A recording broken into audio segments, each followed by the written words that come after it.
ছোট্ট সোনা বন্ধুরা, আমি অবসরের সঙ্গী। তোমাদের জন্য উপেন্দ্র কিশোর রায়চৌধুরীর পুরাণের গল্প থেকে প্রথম কবি ও প্রথম কাব্য, এই গল্পটি তোমাদের জন্য নিয়ে আজ আমি উপস্থিত হয়েছি। একটা সুন্দর ছোট্ট গল্প তোমাদের শোনাবো। গল্পটা শুনে তোমাদের কেমন লাগলো অবশ্যই আমাকে জানাবে। কমেন্ট বক্সে আমাকে তোমরা কমেন্ট করো, শেয়ার করো, ভালো লাগলে তোমাদের বন্ধুদেরকেও জানিও, আর সাবস্ক্রাইব করতে কিন্তু ভুলো না বন্ধুরা। আজ আমি গল্পটা শুরু করি, শোনো।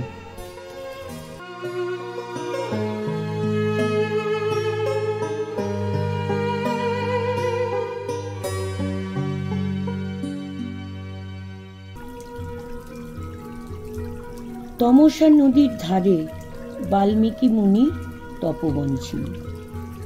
দুধারে গভীর বন, তার মাঝখান দিয়ে সুন্দর ছোট নদী কুলকুল করে বইছে। তার জল এতই পরিষ্কার যে তলার বালি অবধি স্পষ্ট দেখতে পাওয়া যায়। একটুও কাদা নেই, এক গাছি শ্যাওলা নেই, কাঁচের মতো টলমল করছে।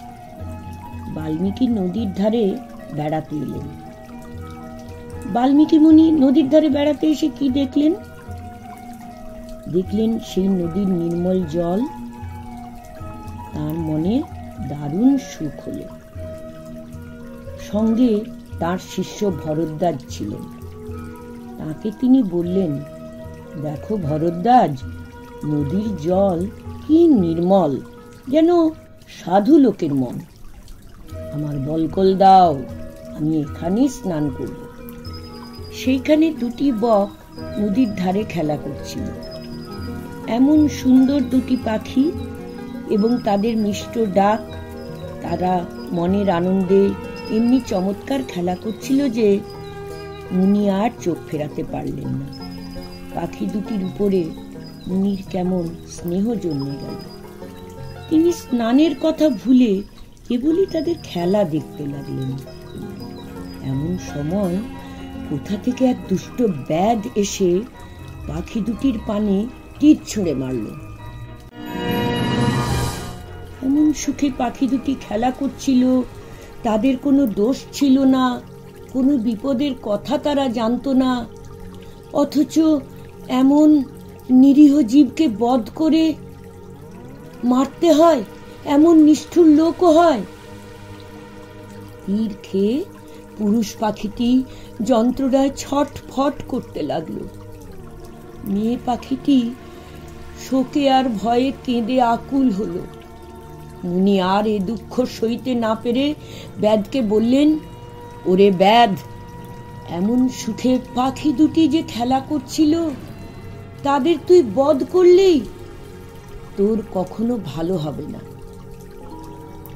দয়ালু মুনির মনের দুঃখ তার চোখের জলের সঙ্গে সঙ্গে এই কথাগুলির ভিতর দিয়ে ফুটে বের হলো।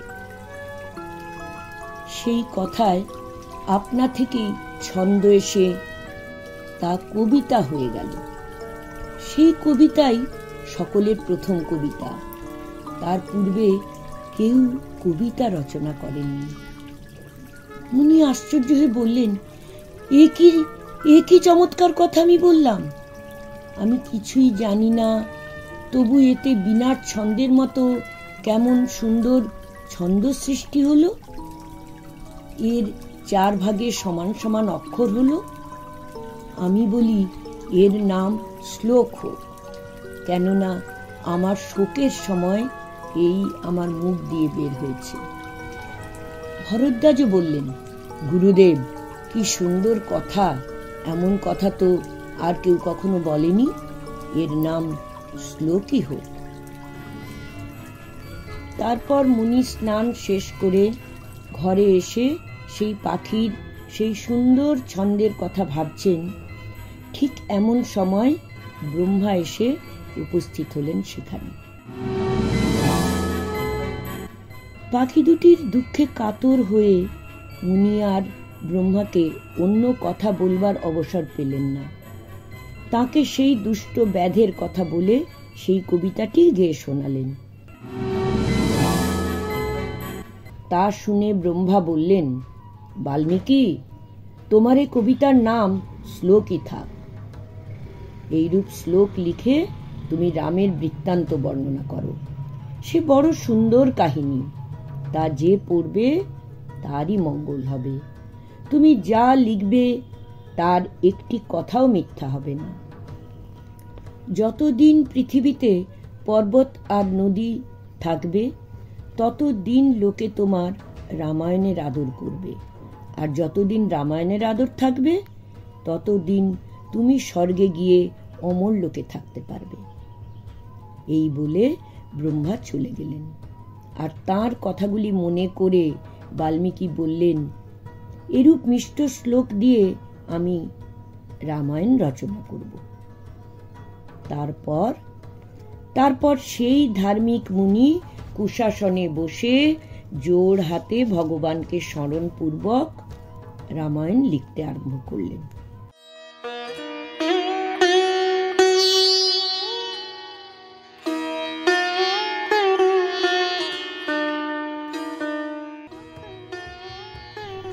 ক্রমে রামায়ণ শেষ হলো।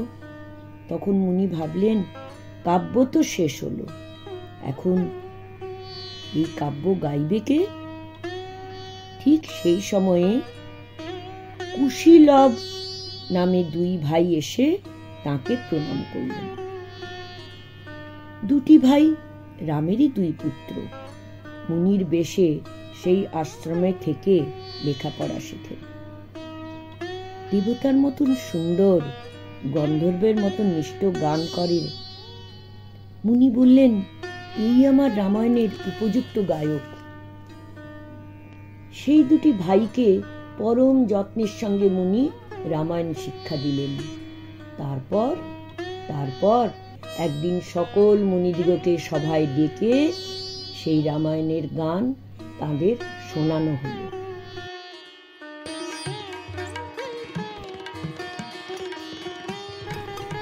মুনিরা সকলে মোহিত হয়ে সে গান শুনলেন।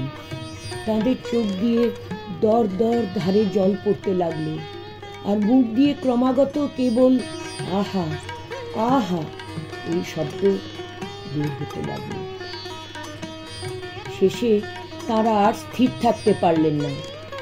একজন মুনি তার নিকটে যা কিছু সম্বল ছিল সবই কুশীলবকে দিয়ে দিলেন।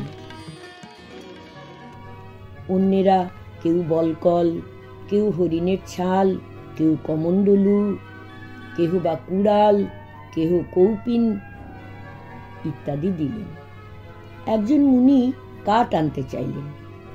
সেই কাঠ মাধিবার দড়ি গাছি ভিন্ন তার নিকটে আর কিছুই ছিল না। তিনি সেই দড়ি গাছি কুশীলবকে দিয়ে বারবার আশীর্বাদ করলেন।